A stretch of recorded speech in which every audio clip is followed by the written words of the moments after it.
Welcome back to the Lily Pad Porch Chat podcast.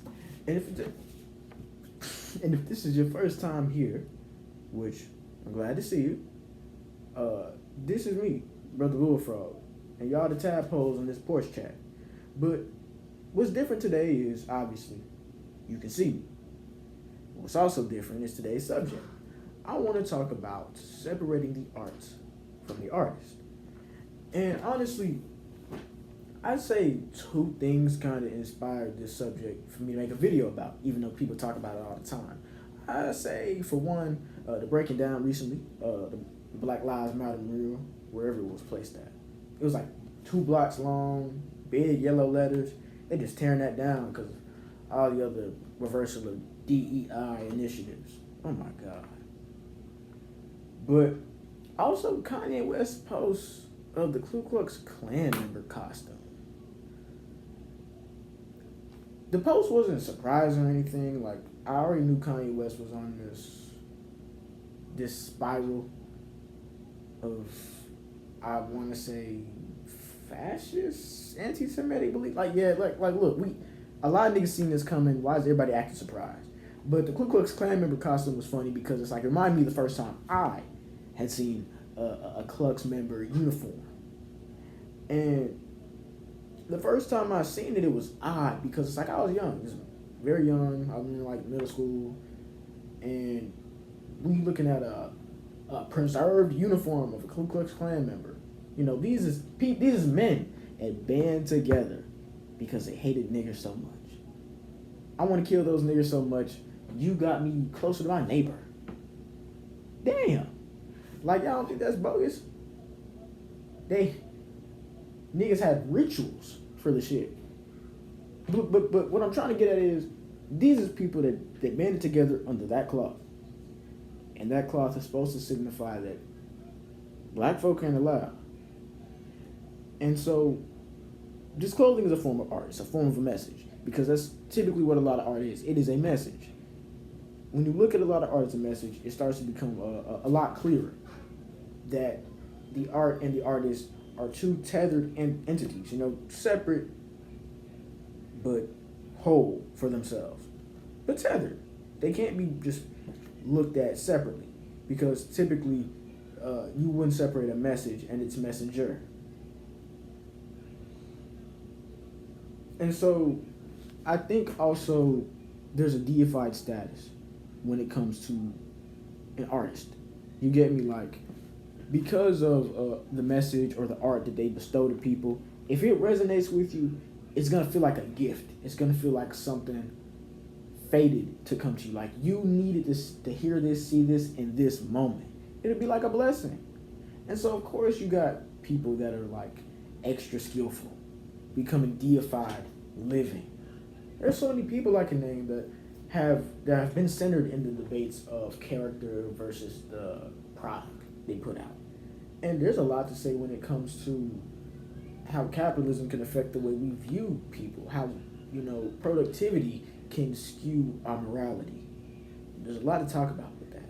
And so, honestly, this debate is less about can you separate the two, because to be honest, you couldn't, but it's more of what's the threshold for it, I guess. What's the threshold where it's like, this is good and you're bad, and I'm sorry, but I want my cake and I'm gonna eat it too. Like,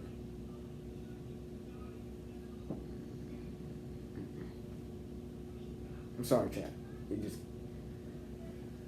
You can listen to Kanye, I guess. I mean, like, just like how people can go out and read Mein Kampf. It's probably interesting literature. But that doesn't mean I agree with what you're saying. And because I don't agree, I'd rather not take the time to consume media by someone hateful. Interesting read, interesting listen, but I'm probably not going to be coming back. You're a weirdo.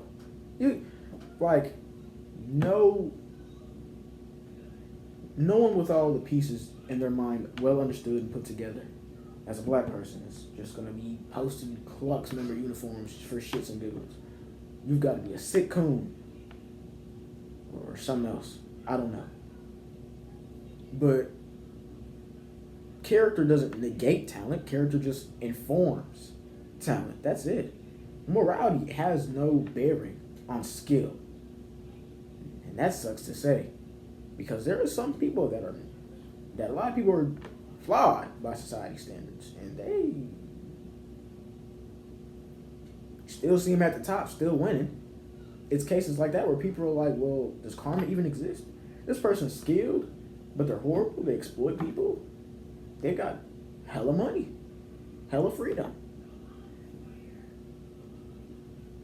And so a lot of people are having these debates and these conversations, but in reality, these artists are stand-ins for themselves, because it's like, I resonate with their message, I relate to them. If society can cast them out even though they're this valuable, then they'll cast me out too. I wouldn't be surprised if in a lot of these debates of separating the art from the artist, or, you know, oh, he made graduation, or he did such and such, people are, I'm not gonna say people seeing themselves as Kanye. I don't even want to step on that too much, to be honest. But I am saying, I guess within the art itself, you know, you can pick apart mediums and be like, yeah, I understand this, and then still discard the rest. That doesn't mean consume it without context. Like, obviously, you can pick the poison out of a bunch of bullshit, but like, did you get all of it out? You're still eating it, like, at the end of the day. But we could also talk about other figures, you know, like Michael Jackson, or R. Kelly, or Picasso. I hate Picasso. I remember learning about Picasso some more once I got to community college, and I was in art appreciation. And he's giving a rundown on Picasso's, I guess, career. He starts bringing up ethnic primitivism. And I must have been the only nigga in class with ears or some shit, because I'm like, what? Huh? I ain't gonna lie. That's how I was in class. I'm like, huh? And that must have been obnoxious. Like, who does nigga think he is being so confused? But I was put off, because I'm like, what do you mean ethnic primitivism? That's blatantly racist. Hold on, let me check this recording. It is.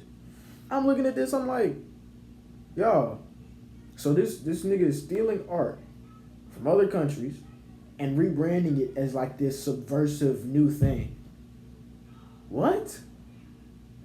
This nigga's stealing, and y'all glazing him for it. Matter of fact, the only reason, and I say this on camera, the only reason Picasso is famous is because Walter Anderson was in China. And I don't want to glaze him on white dudes.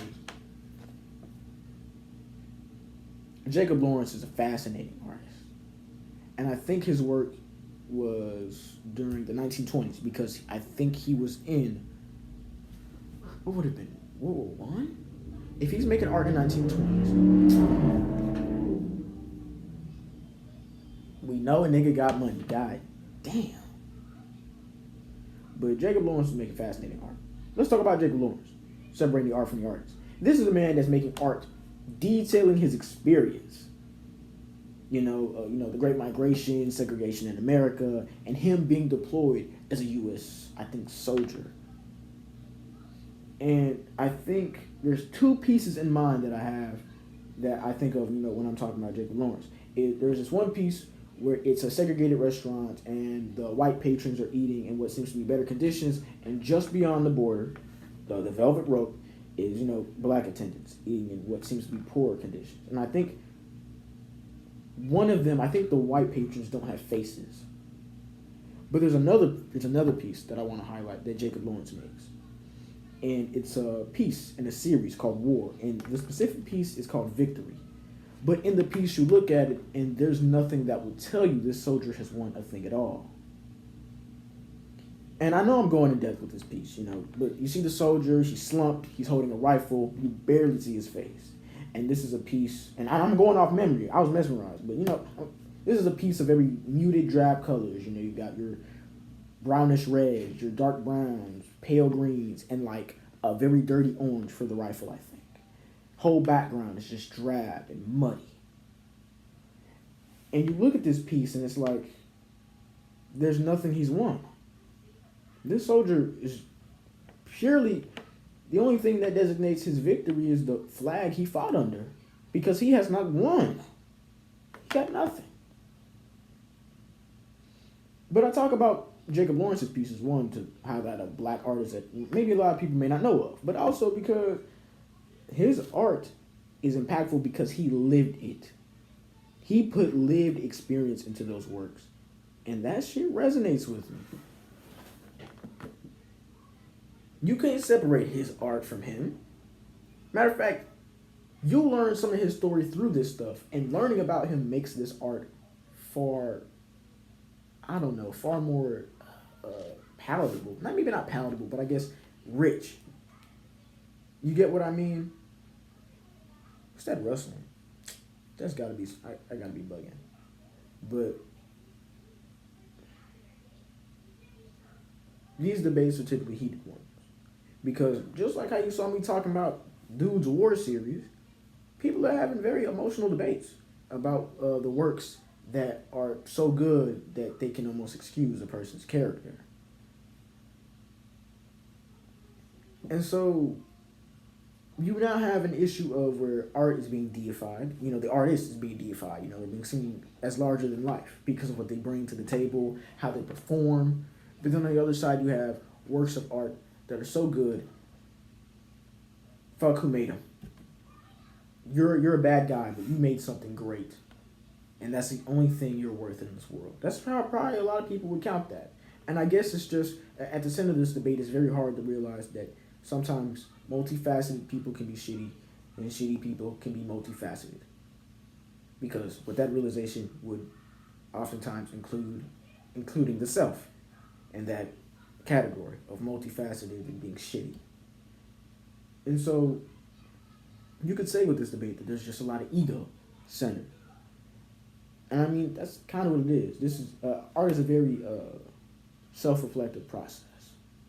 It's a lot of transcribing your soul onto paper, canvas, even in music. And so, honestly, I do it a lot because it's fun. It does. It's relaxing, everything else. I like to draw cool characters. Fine. But to see the advancement of my art, it's like a way of measuring my own, whether you say spiritual, soul, or mental growth. This is a way of truly seeing how far you've come, what gaps of knowledge you've filled, and what things you've grown to understand. Excuse me. So you look at all my art, and it's like, this is good stuff. But if you're another person behind it, then it's like, okay, this makes more sense. Ironically enough, I think like some of the oldest art I have preserved from like 7th grade, some of it's just flowers. And not even like flowers I seen in real life, just made up stuff. And then, 5-6 years later, I get a bunch of flowers tattooed on my chest. Ironic. Well, is it really ironic? Is it really irony? It's not irony. Coincidence? Or is it like one of those superstitious things? I'd say I'm superstitious. The most spiritual, not quite. I understand that oftentimes, the gods that people worship can reflect the societies that they live in. And so whatever God that I worship, obviously is supposed to be there to fulfill the needs that I don't have in real life on this living earth. But even with that knowledge, I don't discount that this world is special.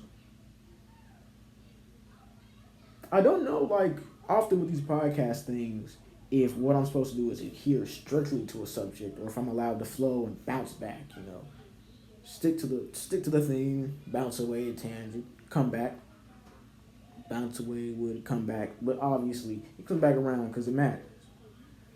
I ain't never been the most formal speaker, and I'm not finna censor these burps either. At some point, I might even just stop saying excuse me, just breeze past it. But you ever had a bad sneeze? Like a sneeze that just knock you off your ass, like have your whole chest hurting. That's how it feels when I see posts that aren't meant for me to see. I forget that the internet is a massive echo chamber. People is making art that reflects themselves, and then you put a bunch of people in a space with all this art that people are using to assess real life. You can make a person believe anything if you surround them with enough bullshit. Some art can be bullshit and still be art. I feel like a lot of people dismiss certain pieces or forms of art. Unless it's AI art. AI art is not art. I would sooner accept the graces of that duct tape banana before I would AI art. because a guy duct taped a banana and sold it, which means it had value to someone, and it got people talking. So it functioned as perfectly as it had to, as in terms of an artistic piece. I won't argue. I'll be mad all day because damn, I ain't make $1 million off it. But that feeling you feel when it's like, damn, I could have made that. Use that and go make something. When I'm sitting here making videos and I'm like, go draw. Y'all don't care. And then I used to make them all the time on TikTok. I don't make them no more though. Not really because I can't, but just because it's like I don't want it to feel so formulaic. But then also it's like nobody ain't been around on the low. On my TikTok, ever since that ban, and then I came back, bro, shit was washed. I'm picking up the pieces, and they're like, oh, we're going to ban it again. Imagine you in a war with your foot shot off. You trying to get away from the front line. You thinking they out of ammo. They came back with some more. Spraying niggas down. Let me pick up my foot first, gang. That's how I feel. Let me pick up my foot first. It's rough. That means, what? If you a monetized channel, you got like one more check after this recent one. If my watch is correct, you got like what? One more check before this is all over again. Take it away, I guess, because y'all are letting those racists run free. Are we for real? Like, I'm seeing posts that are very conservative, very right wing, and it's just like it's like you see how these people think and like the media they consume that would further fuel their ideology. Some of it, half the time, it does the algorithms. It's gonna force you into these boxes to see shit that you like, and if it's not to see shit that you like, it's to steer you in another direction. So either you're gonna have the shit you feel being bounced back at you, or they want you in a certain mood. I mean, just recently I was on Instagram Reels, and it's so much depraved information. It's like, this is a cognito hazard to scroll on my phone and see this. And so I'm wondering, I'm like, with all this nasty stuff that's happening, that's being spilled out to me, what am I not finding out about? And so, I don't want to be conspiracy theorists. I just watched FD Signifier's video on I Understand Hoteps, and how a lot of black nerds with leftist views can oftentimes have values that overlap with a Hotep. I just had a conversation with a dude the other day about some Hotep shit. And the crazy thing is that the reasons why, obviously I ain't there on the Hotep shit is mostly because, like, spiritually I can't be there. Like, yes, I agree black people are special, but I do not think that is because we are chosen. And I can see how niggas attached to the narrative of being the true Hebrew people.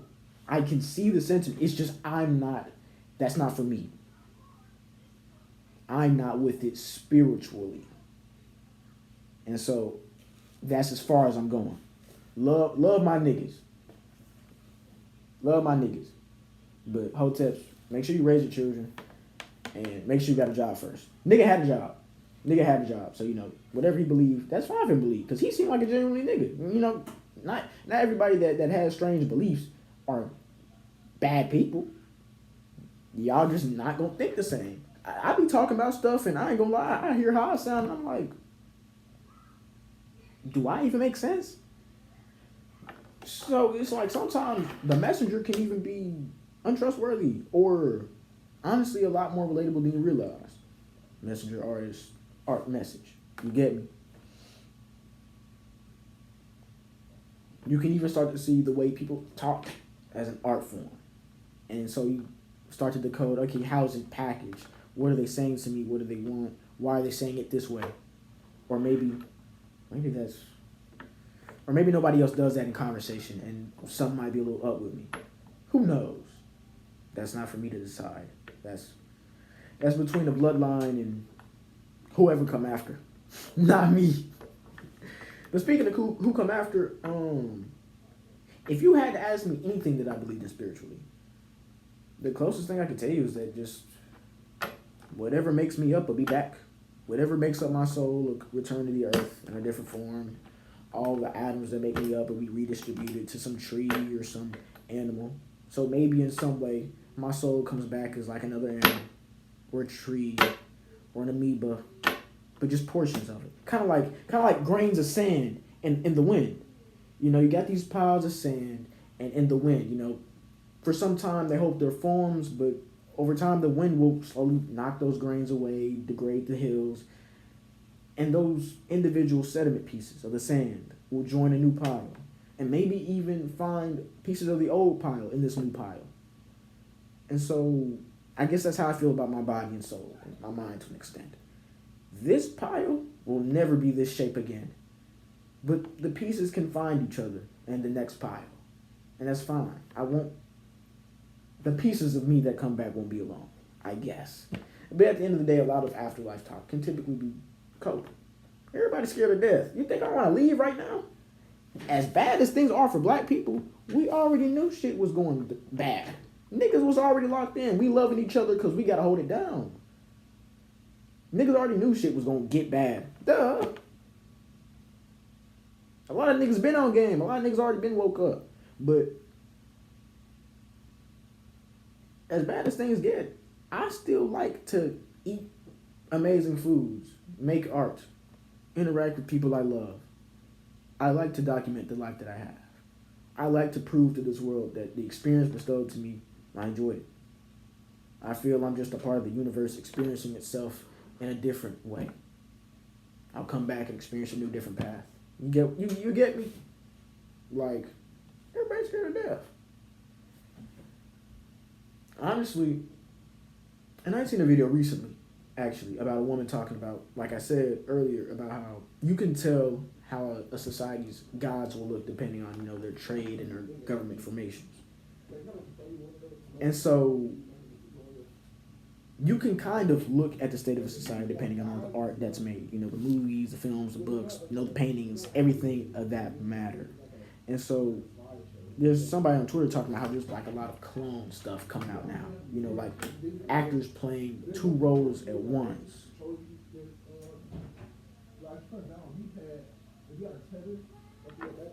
Hold on. Actually, fuck it. I live in a house of niggas, they gonna talk, who cares? You gonna hear them too. They my family, they gonna have to be your family. But I ain't gonna lie, it's hard to talk with voices in your head. Not saying my head is polluted with voices.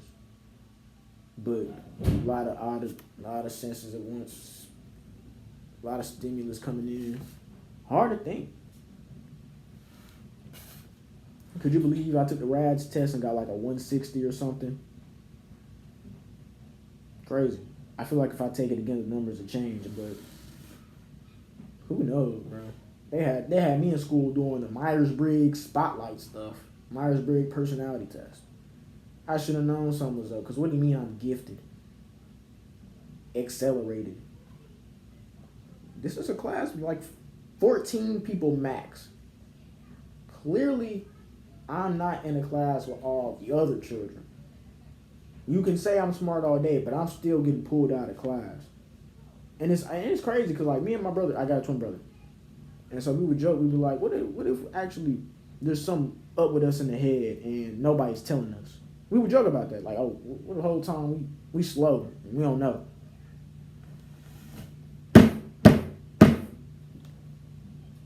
Yeah. Like, duh, nigga, you're getting pulled out of class. You're getting assigned work that other niggas don't do. That's not for a grade.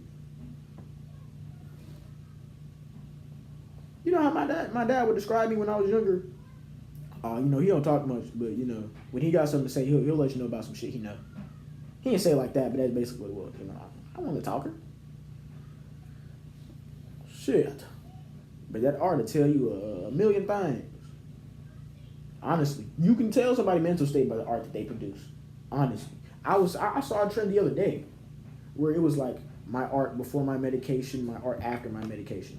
Before they were medicated on whatever prescription, whatever they were assigned, their art was very body horror-esque, scary, very rotty, decayed. And then after, it's like very wholesome stuff between OCs. Damn. Very telling. Matter of fact, I think the Gabby Petito case. If that's what her name is, I do apologize if I butchered her name. But I did watch her recent documentary, and they were talking about like the drawings that her boyfriend made were like very unsettling, and it's like, yeah, that's not like, you can't look at somebody's art and just dismiss it, because it's like, people don't put that down for no reason. You get me? It doesn't matter if you're freestyling the drawing like how y'all see me do now. There has to be a line of thought for you to reach what you put on that paper. Whether it's for convenience or for purpose, it's there for a reason. A choice was made for that to be put there. It wasn't random. So when you have, a person drawing shit that says like help me, and it scribbles, and it's like people in agony, it's like there's something up with them that they're not letting out. And that type of stuff leaks. So, when you see that meme where it's folks in like horror movies and stuff talking about, oh, my child drawing monsters and stuff, we moving out the house? Yes. Do it. But I ain't gonna lie, like if you got a house and you think it's haunted, or like there's like somebody in your attic, in this current environment, you have to check.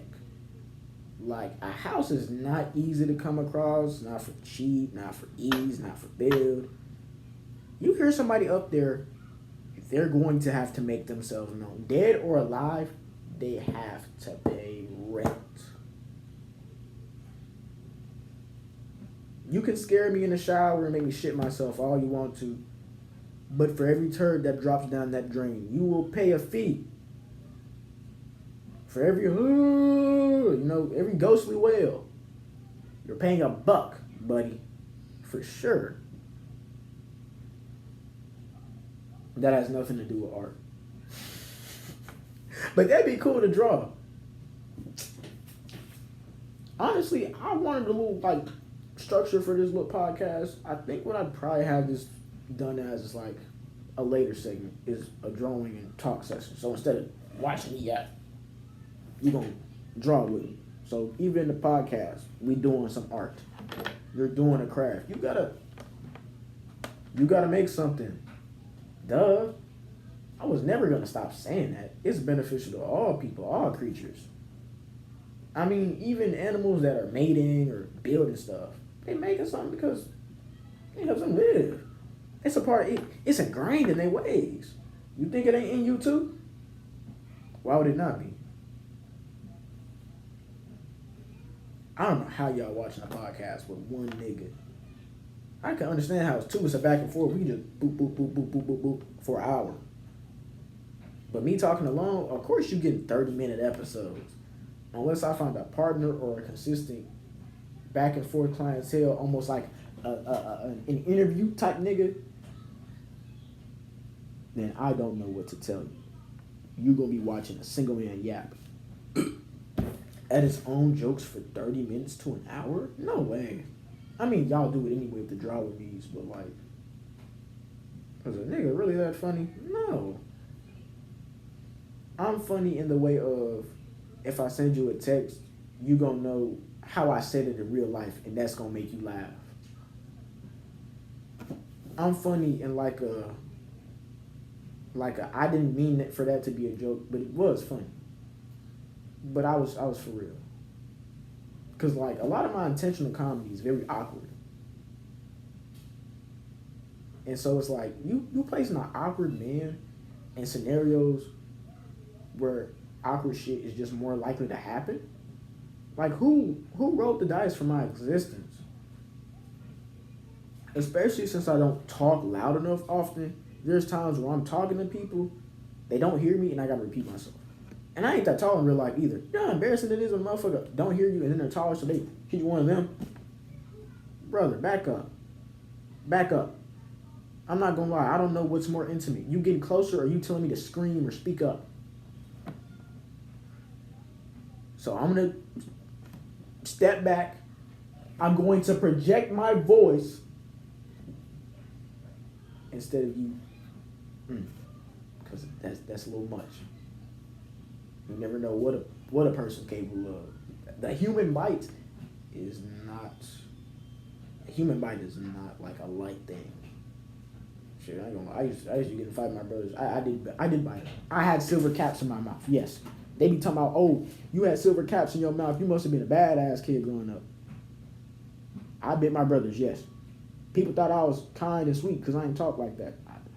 They done got bit a few times, and I thought I'd get older. That's not. Nah. I bite when I wrestle. I don't bite when I fight. That's nasty. But anyway, and that's the thing about AVE. Like, if you're not black, you would have heard badass little kid and thought that was crazy. Because I've seen that happen where, like, a black person will call a kid bad, and then somebody will think that we mean that in, like, in appearance and aesthetic way. And it's like, no. Like, we saying that this nigga got a hard head. Nigga acting up. You know, they a handful. This is the type of kid where it's like, they getting in trouble not because this parent is strict, not because they abusive. They be getting in trouble because they know they up to no good. Sometimes a kid can be mischievous, for sure. Motherfuckers may not know a lot about the world, but they be slick. I understood what my parents meant by that. Till my sister had my niece. Golly. I think, and it's like, you'll learn seeing the development of a child get older, and it's like, this shit is ingrained in humans. The ability to lie, to make humor, to play and stuff, like, damn. But I wouldn't have no kids myself, I ain't gonna lie. I ain't looking for that. No.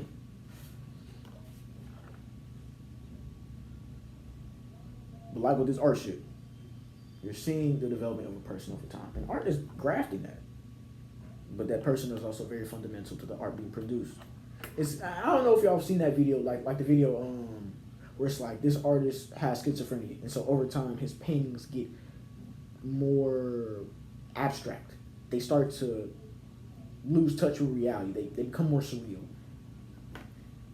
That's kind of what art can serve as. Art has kind of always been like a form of documentation. And I think I've even seen like drawings of, I forgot what the woman's name was, but she was a prisoner in a Japanese internment camp in America. And she had drawings basically replicating the day-to-day of what it was like to be there. And so when she came out, you know, I think her drawings were even debuted in like a gallery. But you see how, like, even in moments of atrocity, that art is important, because we're the people burdened with remembering. You know, you can call many things, you know, artist, musician, orator, you know, shamans, preachers, priests, stars, whatever you want to call them. These are the people that are forced to remember. So when you start looking at these wicked systems in the world, you know, especially in this Western society, I'm mostly talking about America. I'm going to be honest. You start to see that they drain us. Like, they're squeezing us dry. We can financial literacy and second job our way out of this, I guess, but let's be honest. It doesn't matter if we work ourselves to the bone. They know that if we can, then they'll just drain us harder. And so in a way, it's like people are rebelling against having this cannibal nation take their body in more ways than one. I was going to get a tattoo and show it off, but dude wanted me to drive out of his house 30 minutes. I'm finna drive 30 minutes to your crib alone for a tattoo? It's not that I don't trust you, gang. You done did good work on the roses. Big ups to you. But I did not feel like driving 30 minutes on my birthday for a tattoo. I was just that lazy. Cause like, and maybe I would have went if I wasn't alone, but I'm a 5'6", 125-pound male. I know, granted, you know, being black in America makes niggas think you a threat, but like, truth be told, if I was any sort of land animal, it would be a deer, if not a frog. Like, that's what you're looking at right now. So I'm not traveling nowhere by myself. What do I look like? Bruce Leroy? The Last Dragon? The Master? The nigga with the glow? I do glow. My skin glows. That's that Black is Beautiful. That is a beautiful film, though. I think I've seen it at least 3, 4, 6 times. And it only gets better with the older that I get, because it's like, when I saw it as a kid, I'm just like, oh, cool, black dude that's slightly awkward, slightly nerdy. You know, he's doing kung fu and he's wise and shit. And he's an action movie star. But when I get older, and it's like, this is what black audiences needed more, is having characters that, you know, are black people, but aren't trying to fit these molds or these archetypes that they're putting us in. Let me check if this is still recording. Yeah, it's been about 35 minutes. Because The Last Dragon is a great film. I mean, and I forgot the star's name, but you got this dude, right? He's being trained in this dojo. This is a dude that lives in, he being trained by this, I think the dude may be Chinese. He is Asian. He's Asian. And he tell Bruce Leroy, he like, hey man, you gotta find the master. That's the last thing you gotta find the master. And you know, the master is basically hinting to dude that, hey, you gotta find the master. So he gives him this medallion. Bruce Leroy goes home and makes the studio. And over the course of the film, you know, like, you know, people's hyping this nigga up. They're like, hey, you know, he's stopping bullets with his teeth. He can beat everybody's ass. So the nigga catch wind of it. This nigga, you know, he called Shogun. And this dude, he basically challenges Bruce Leroy to fight him. You know, he's like, hey, since you think you hot shit, let's fight. But obviously, you know, over the course of the film, it's like romance and like a plot. But like, I love this movie, and I talk all day about it because you've got a character that's not typical of what black characters were at the time. You get me? Like, it combines the black community's love of various Asian American cultures. Because I mean, a lot of niggas like anime. A lot of niggas that you would think is out here either that you think are thugs or dumb niggas, like they loving anime, analyzing that shit down. Like, this is media that resonated with me. So we talking about this art, this message that's letting me know that my blackness is valid. I can still be the shy, awkward nigga and still be valid in my blackness. Because people will come to me, especially growing up in school, telling me I ain't black enough. And it's crazy. It's crazy the shit niggas will say to you. Because on one hand, my personality is, oh, you the whitest black person I know. And some motherfuckers will tell me that shit is a compliment. But then other times, niggas is getting off on my skin. Because I'm darker. And it's like, so, nigga, that's when niggas will do that Oreo shit. Oh, you white on the inside or some shit. No. My brilliance is not because of any whiteness bestowed in me. I'm around great black people. And they've been reinforcing the greatness out of me that I didn't realize I had. That's it. Even, for instance, if you listen to the autobiography of Frederick Douglass, or you read it, he talks, because I didn't even know at first that he was mixed, but he doesn't attribute his learning of the English language and his intelligence to his whiteness. He fully believed, still, that his greatness came from his mother. Oh shit. That his greatness came from his mother. And that's kind of how I feel. Like, you could make all these comparisons all day about my character or my skin tone, but it's like, I know what I am. And I'm not going to sit here and have to listen to other people try and tell me. But it's hard growing up in environments like that, where people are going to try and test you. Especially for me, because I was a sensitive motherfucker. Still am. I just, you know, like that Michael Jordan meme where a nigga be like, I took that personal? Yeah. I really think it over. I'm like, damn, why'd you say that to me? But I got to really hold back the reaction. I got to really dwell on it. I got to be like, damn, do I got to stand up and But art is good for that. Because I had to sit down and think before I truly know how I feel about this. But shit, I mean, because you got a whole new wave of crash out culture. Especially with people trying to label a lot of black folks as YN and such. And like, I think the YN meme is funny. Because like when black folks joke, I get where it's coming from. But when white folks do it, they adopt the term and then they somehow manage to turn it into an archetype. Like, for instance, when I was reading the love songs of W.E.B. Du Bois, there's a story where this man escapes from a plantation and he meets a native tribe. I think they're a Creek. And he calls himself Cormanti. And the native people, you know, when he shows up to them, you know, they're talking to each other and I'm like, this nigga lying, that's not his name. The white people call all things from Africa Coromantee. They call the people Coromantee. They call the produce there Coromantee. They call the land Coromantee. And so, and even though Coromantee was more of a tribe, I think, the name of a tribe in Africa, they had taken this very specific name and used it as an umbrella term for anything that came out of Africa, Coromantee. And so, same with what they've done with YN, they turned it into like an archetype or like a catch-all term, and it's a disgusting thing. It's kind of like when in the Malcolm X on Afro-American history, where he talks about how America has painted us black because they know that in this world, in this context, there is nothing beyond that blackness. It's supposed to be a catch-all veil that erases history and causes us to be lost. And so it's like they're same art, same message of YN, but the messenger is an issue. Because when you say YN, you're trying to round us up into like a general thing. Somebody commented on one of my videos talking about some educated YN. Brother. What? I got locks. That's it. Like, what's the issue? It's so strange, and it's like, I think I even saw a meme, or not even a meme, it was a TikTok of a white dude joking about other white people using the term YN, but like, he still said YN. And I ain't gonna lie, it's like, I can understand how it serves the point of the video, but even in that, you overstepped, and I ain't gonna lie, like, get out of here. Stop it. Same, like, if a white person ever say, oh, I got the itis, and you ask them to say the whole term, come on now. So it's like, what do you mean by that?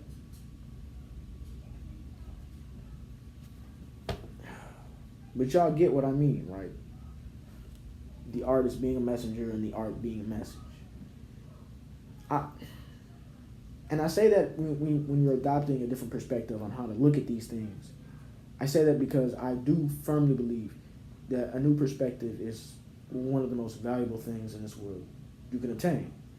And I really mean that, I really believe that because oftentimes, even if it's not physical or it's not tangible, or even visible, a new perspective can honestly bring a lot of people out of situations.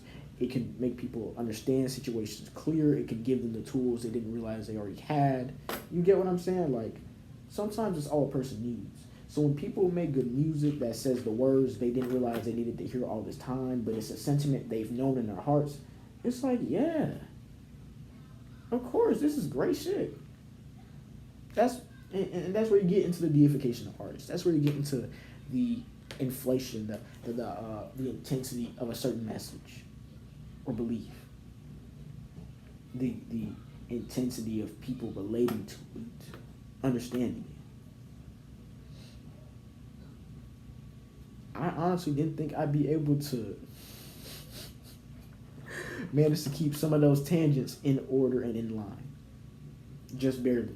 Because actually, did you know, I talked about this on TikTok one time, but there was a time in my, 10th grade English class. It was a gifted English class. And we were writing a report about Lord of the Flies. And the thing is, I didn't read that book. I read some of it, but this was during like slick pandemic era, even though COVID is still out. So try to wear a mask as often as you can, because these folks letting them diseases fly and them vaccines drop. I wear a mask at work. But, damn, nigga lost his train of thought. I was talking about the government, talking about vaccines, talking about masks. Damn, nigga lost his train of thought. Wear a mask. And to the niggas in the back, sometimes don't trust what you see on the damn screens. Don't. Is that where I want to end it? Or is there more I want to say? Damn, I don't even know. Let me check over my notes, see if there's anything I may have missed. No. while you're here listening to me, you should go make your daily doodle, because obviously I don't think you've drawn. Oh shit, we could do a little drawing session. Do I feel like it or no? Maybe for next time. You need to continue watching this YouTube, the podcast. Obviously, if you're watching on YouTube, you can find it on Spotify. And if you're on Spotify, you can find it on YouTube. And if you're here from YouTube, but you've never been to my Instagram, or my Webtoon, or my TikTok, the links to that should be in the description. And if you're not aware of them, they exist. And if you want to make sure, or just support the channel in some way, I got a Patreon. You can help out with slight $1, $3, $5 donations. And if you don't have the money to help, it's fine. Fine. I might even put up just some stuff on there just cause. But I gotta at least advertise it. But I don't want to hold you too long. You remember, make your daily doodle and get in the green. That's all from me. Croaker nigga out of